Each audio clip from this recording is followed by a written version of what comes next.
Vladimir Putin को इस वक्त दुनिया का सबसे पावरफुल इंसान माना जाता है। वो पिछले 23 सालों से रशिया पर हुकूमत कर रहे हैं। वो रशिया जिसके पास दुनिया के सबसे ज्यादा न्यूक्लियर वेपन्स हैं और जिसने इस वक्त पूरी दुनिया को हिला कर रख दिया है। पुतिन के प्रेसिडेंट बनने के बाद से अभी तक रशिया 3 कंट्रीज पर अटैक कर चुका है, जिसमें यूक्रेन, जॉर्जिया और ट्रांसनिस्ट्रिया शामिल है। कहा जा रहा है कि पुतिन सोवियत यूनियन को दोबारा वापस जोड़ना चाहते हैं। उनकी पावर का अंदाजा इस बात से लगाया जा सकता है कि आधी से ज्यादा सुपर पावर्स के एक तरफ होने के बावजूद रशिया ने यूक्रेन पर हमला किया और इतनी सैंक्शंस के बावजूद अभी तक कोई भी यूरोपियन कंट्री रशिया को डायरेक्टली कन्फ्रंट नहीं कर सका। रशिया ने पूरे यूरोप की गैस बंद की हुई है, जिसकी वजह से जर्मनी, फ्रांस और यूके की इकोनॉमीज जबरदस्त क्राइसिस का शिकार हैं। इस वक्त लिटरली पूरा यूरोप रशिया की वजह से हिलकर रह गया है। लेकिन दुनिया का पावरफुल तरीन प्रेसिडेंट आज से 31 साल पहले रशिया की सीक्रेट एजेंसी KGB में सिर्फ एक जासूस था। तो फिर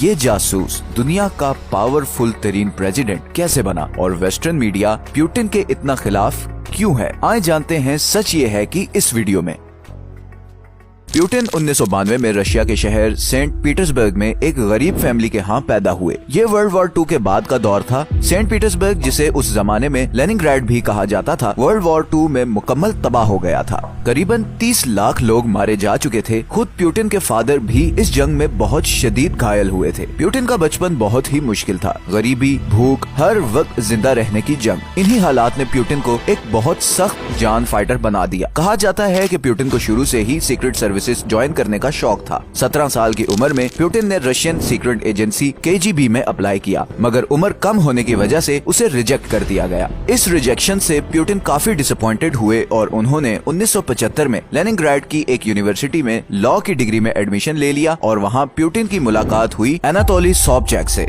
यही वो शख्स है जिसने पुतिन को वो पुतिन बनाया जिसे आज हम एक बहुत ही पावरफुल प्रेसिडेंट के तौर पर जानते हैं। यूनिवर्सिटी से ग्रेजुएट होने के बाद 1975 में पुतिन ने KGB ज्वाइन कर ली और उसे ट्रेनिंग के लिए ओख्ताक ट्रेनिंग स्कूल भेज दिया गया। कुछ साल ट्रेनिंग स्कूल में काम करने के बाद पुतिन को फर्स्ट चीफ डायरेक्टरेट ट्रांसफर कर दिया गया। फर्स्ट चीफ डायरेक्टरेट KGB का वो हिस्सा था जहां पर फॉरेन ऑपरेशंस प्लान किए जाते थे। रशिया में मौजूद फॉरेनर्स पर नजर रखी जाती थी और लोकल पॉलिटिशियंस को कंट्रोल में रखने के लिए उनकी निगरानी की जाती थी। पुतिन को यह टास्क दिया गया कि वो लेनिनग्राड में मौजूद फॉरेन ऑफिशियल्स पर नजर रखें। यहाँ पर एक बड़ी इंटरेस्टिंग बात यह है कि पुतिन के दोस्त और दुश्मन सब ये बात मानते हैं कि पुतिन में एक बहुत जबरदस्त एबिलिटी है कि वो सिर्फ थोड़े टाइम में बंदे को पहचान लेते हैं।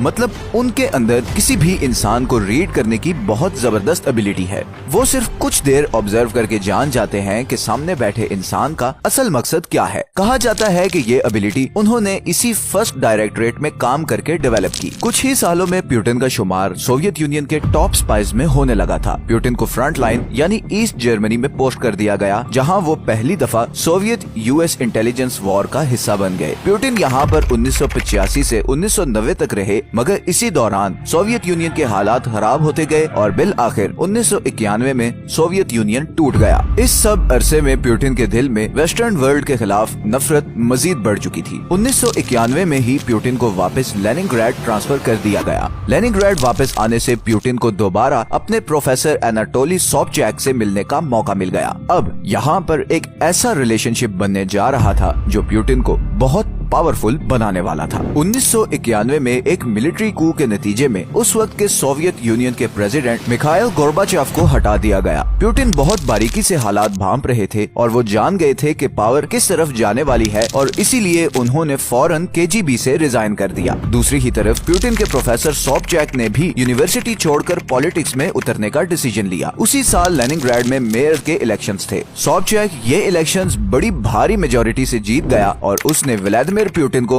अपना डेप्यूटी अपॉइंट कर दिया। कुछ सालों में ही सोबचैक पर करप्शंस के एलिगेशंस लगना शुरू हो गए। 4 सालों में लेनिनग्राड में करप्शन और क्राइम रेट बढ़ना शुरू हो गया और इसी के नतीजे में सोबचैक 1996 का इलेक्शन हार गया। इलेक्शन हारने के बाद सोबचैक के खिलाफ क्रिमिनल इन्वेस्टिगेशन शुरू हो गई, लेकिन पुतिन ने अपने कॉन्टेक्ट का इस्तेमाल करते हुए मेडिकल ग्राउंड्स पर सोबचैक को पेरिस भिजवा दिया। पुतिन की इस लॉयल्टी को उस वक्त के रशियन प्रेसिडेंट बोरिस येल्टसिन ने भांप लिया। उन्हें ऐसा ही कोई लॉयल और पावरफुल बंदा चाहिए था जो उनकी गिरती हुई पॉपुलैरिटी को सहारा दे सके। बोल्टसिन ने 1997 में पुतिन को मॉस्को इनवाइट किया और फिर 2 साल के अंदर ही पुतिन को रशिया का प्राइम मिनिस्टर बना दिया। बोल्टसिन पुतिन पर अंधाधुंध ट्रस्ट करता था और उसकी बड़ी ख्वाहिश थी कि उसके बाद पुतिन ही रशिया का प्रेसिडेंट बने। मगर उस वक्त एक बहुत बड़ा मसला ये था कि पुतिन को पॉलिटिकली कोई नहीं जानता था।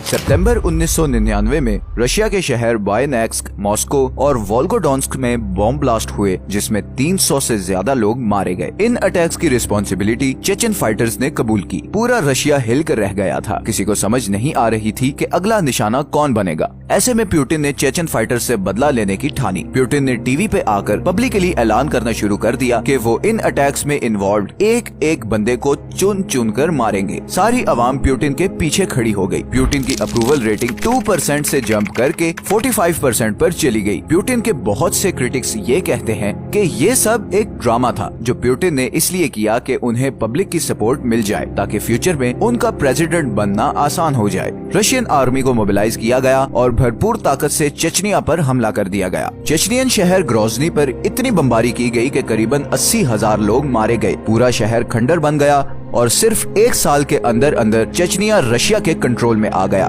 इस मिलिट्री स्टंट के नतीजे में पुतिन दिसंबर 1999 में होने वाले प्रेसिडेंशियल इलेक्शन में बहुत भारी अक्सरियत से जीत गए। अब पुतिन के मुखालिफ ये कहते हैं कि ये बॉम्ब ब्लास्ट पुतिन की गवर्नमेंट ने खुद करवाए थे ताकि वो ये मिलिट्री स्टंट करके इलेक्शन जीत सके। इन क्रिटिक्स के पास कुछ प्रूफ्स भी हैं, जैसे कि 22 सितंबर को रशिया के शहर रायाजान में एक अपार्टमेंट बिल्डिंग की बेसमेंट से कुछ एक्सप्लोसिव्स मिले। जब पुलिस ने बॉम्ब्स को एग्जामिन किया तो पता लगा कि उसमें वही बारूद इस्तेमाल हुआ है जो रशियन मिलिट्री यूज करती थी। पुतिन की गवर्नमेंट ने इन सब एलिगेशंस को रिजेक्ट कर दिया, मगर इसके साथ ही एक खौफनाक चीज ये हुई कि जो भी जर्नलिस्ट या इन्वेस्टिगेटर्स इन बॉम्ब ब्लास्ट पर काम कर रहे थे वो सब एक एक करके मारे गए। इसकी सबसे बड़ी एग्जांपल है Alexander Litvinenko, Russian secret agency KGB का एक ऑफिसर, जिसने पब्लिकली ये कहा कि इन बॉम्ब ब्लास्ट में चेचन फाइटर्स नहीं बल्कि खुद पुतिन इन्वॉल्व था। अलेक्जेंडर को चंद दिनों बाद ही लंदन में उसके अपार्टमेंट में कत्ल कर दिया गया। खैर, मई 2000 में पुतिन ने रशियन प्रेसिडेंट ऑफिस संभाल लिया। पुतिन के पहले टेन्योर के दौरान रशियन इकोनॉमी ऑन एवरेज 7% की ग्रोथ से बढ़ रही थी और उसकी बड़ी वजह थी इकोनॉमिक रिफॉर्म्स और इसके साथ साथ ऑयल और गैस की प्राइस में 5 गुना इजाफा, जिससे रशिया में बिलियंस ऑफ डॉलर्स आ रहे थे। मार्च 2004 में पुतिन दोबारा प्रेसिडेंट इलेक्ट हो गए। इस दफा उन्हें 71% वोट्स मिले। फिर 2008 आ गया। अब रशियन कॉन्स्टिट्यूशन के मुताबिक कोई भी प्रेसिडेंट लगातार 3 दफा प्रेसिडेंट नहीं बन सकता था। इस मुश्किल का हल ये निकाला गया कि पुतिन ने अपने डेप्यूटी डिमिट्री मेडवेडेव को प्रेसिडेंट बना दिया और खुद प्राइम मिनिस्टर बन गए। 4 साल बाद मार्च 2012 में पुतिन एक बार फिर 64% वोट लेकर रशिया के प्रेसिडेंट बन गए और आज की डेट तक वो ही रशिया के प्रेसिडेंट हैं। 2021 में पुतिन ने एक लॉ साइन किया जिसके मुताबिक वो 2036 तक रशिया के प्रेसिडेंट रहेंगे और अगर वाकई में ऐसा हो गया तो वो जोसेफ स्टालिन के बाद रशिया के सबसे ज्यादा देर तक सर्व करने वाले प्रेसिडेंट बन जाएंगे। इस सारे अरसे में 2012 से 2022 के दरमियान पुतिन ने खुलकर अपनी पावर शो की। इसकी सबसे बड़ी एग्जाम्पल है जब रशिया ने सीरियन सिविल वॉर में भरपूर हिस्सा लिया। सीरियन गवर्नमेंट की रिक्वेस्ट करने पर रशिया ने अपने जंगी जहाज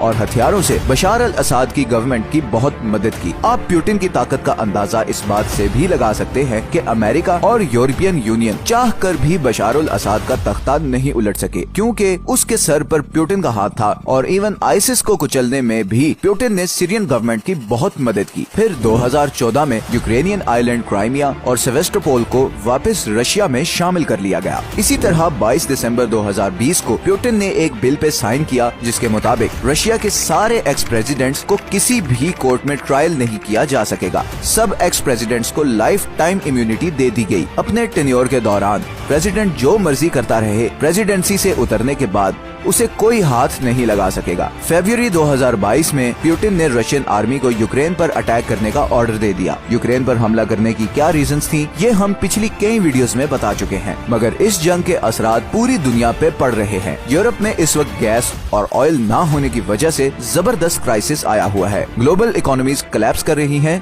पावर फोकस शिफ्ट हो रहे हैं। सदियों से अमेरिका का दोस्त समझा जाने वाला सऊदी अरब अब चीन और रशिया के साथ दोस्ती बढ़ा रहा है और इस पे हम पुतिन एक वीडियो भी बना चुके हैं। इस सारे चेंज और केओस के पीछे एक इंसान का हाथ है और वो है व्लादिमीर पुतिन। पुतिन रशिया को दोबारा 1990 से पहले की पोजीशन पर लाना चाहते हैं, मतलब United Russia, United Soviet union. World war 2 के बाद जो कुछ रशिया में हुआ था वो उस सब का कसूरवार वेस्ट और अमेरिका को समझते हैं और इसीलिए वो हर कीमत पर उनसे बदला लेना चाहते हैं। वेस्टर्न मीडिया पुतिन की इसी एंटी वेस्ट नफरत को जानता है और इसीलिए वो पुतिन और रशिया के खिलाफ भरपूर प्रोपेगेंडा कर रहा है। मगर पुतिन को किसी प्रोपेगेंडा से कोई फर्क नहीं पड़ रहा और वो अपने ऑब्जेक्टिव्स को पूरा करने की तरफ बढ़ते जा रहे हैं। और फिलहाल तो पुतिन की प्रोग्रेस देखते हुए यही लगता है कि वो रशिया की हिस्ट्री के सबसे पावरफुल डिक्टेटर बनने जा रहे हैं, जो न सिर्फ रशिया बल्कि पूरी दुनिया का नक्शा बदलने वाले हैं। आपका पुतिन और उनकी पॉलिसीज के बारे में क्या ख्याल है, नीचे कॉमेंट्स में जरूर बताएं। अगर आपको ये वीडियो अच्छी लगी है तो इसे लाइक और चैनल को सब्सक्राइब जरूर कर दें। मिलते हैं नेक्स्ट वीडियो में। अल्लाह हाफिज।